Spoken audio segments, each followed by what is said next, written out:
Saya sudah menempuh ribuan kilometer jauhnya dari Indonesia untuk mencapai jantung kota Inka yang satu ini. Dan sekarang sesampainya saya di sini, saya dibuat terkagum-kagum dengan kemegahan arsitekturnya dan juga peradabannya yang sangat maju.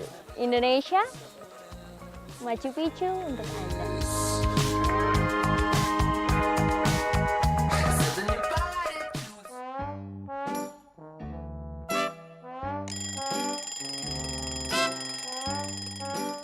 Waktu masih pukul 4 pagi. Meski kantuk belum mau pergi, tapi saya harus segera terjaga demi sebuah perjalanan yang sangat istimewa.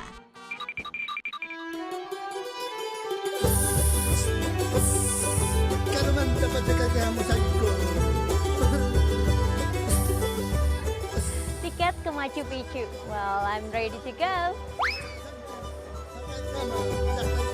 Dari stasiun Ollantay Tambo, kereta ini yang akan membawa saya menuju Machu Picchu.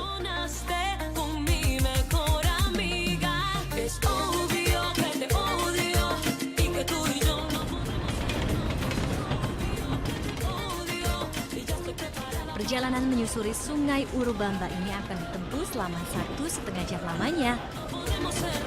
Nih, jembatan ini penanda bahwa kita ada di kilometer 82. Jadi untuk wisatawan yang lebih suka petualangan bisa juga memulai perjalanan dengan mendaki Inca Trail. Kalau saya sih naik kereta aja cukup. Ongkos naik kereta wisata menuju Machu Picchu ini sebesar $60 Amerika atau setara Rp780.000.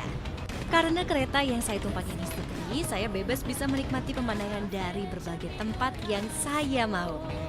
Tepat pukul 8.30 pagi, saya sudah tiba di kota Aguas Calientes yang dikenal juga sebagai Machu Picchu Pueblo.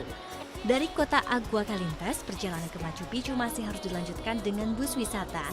Ini antrian untuk naik bus ke Machu Picchu. Banyak juga yang mau ke sana. Bus ke Machu Picchu datang silih berganti setiap 15 menit.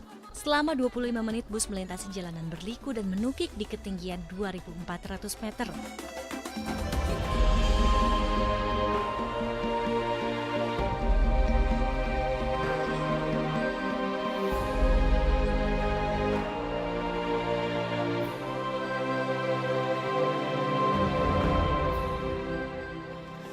Kelihatannya sepele nih, tapi ini penting banget.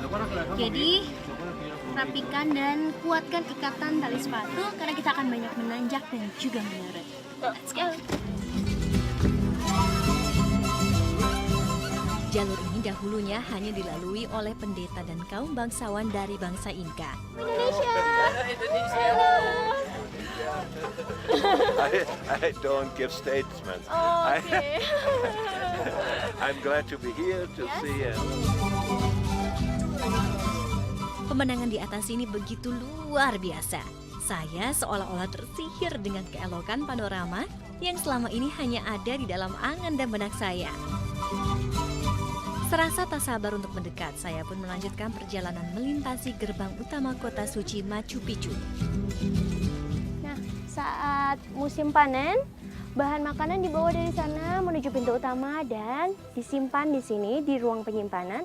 Begitu juga saat ada pengiriman barang atau bahan makanan dari kota yang ada di bawah.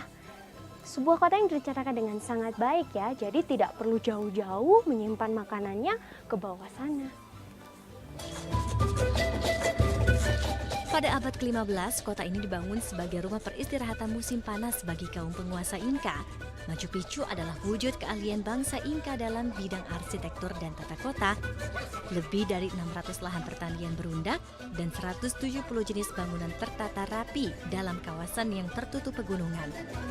Machu Picchu seketika mencuri perhatian dunia saat ditemukan kembali oleh Hiram Bingham di tahun 1911. Bangunan kotak yang berwarna putih itu adalah kuil di mana masyarakat berdoa. Sedangkan lahan yang berwarna hijau itu adalah tempat masyarakat Inka melakukan persembahan. Dan satu lagi bangunan yang tak kalah pentingnya, Intihuatana. Nah, disitulah masyarakat Inka membaca rasi bintang untuk menentukan tanaman yang akan mereka tanam pada musim berikutnya. Sebenarnya pembangunan Machu Picchu ini belum rampung. Setelah 80 tahun tinggal di kota Machu Picchu ini, masyarakat Inca terpaksa harus meninggalkan kota yang tidak pernah selesai dibangun ini dan tinggal di sepanjang pesisir sungai tersebut di sebuah kota bernama Vilcabamba karena kedatangan bangsa Spanyol dan mereka ketakutan, maka mereka pun melarikan diri untuk menyelamatkan bangunan suci dari masyarakat Inca ini. Bangsa Spanyol tak pernah menemukan Machu Picchu hingga akhir pendudukannya. Dan kota ini pun seolah menghilang dari perbincangan peradaban untuk 6 abad lamanya. Kenangan di tempat ini melekat erat dalam ingatan. Dalam sebuah cap sederhana, kelak akan menjadi pengingat yang sempurna bagi saya yang beruntung berkunjung ke Machu Picchu, kota suci yang pernah hilang. Putri Kusuma, Kartika Widowati, Peru.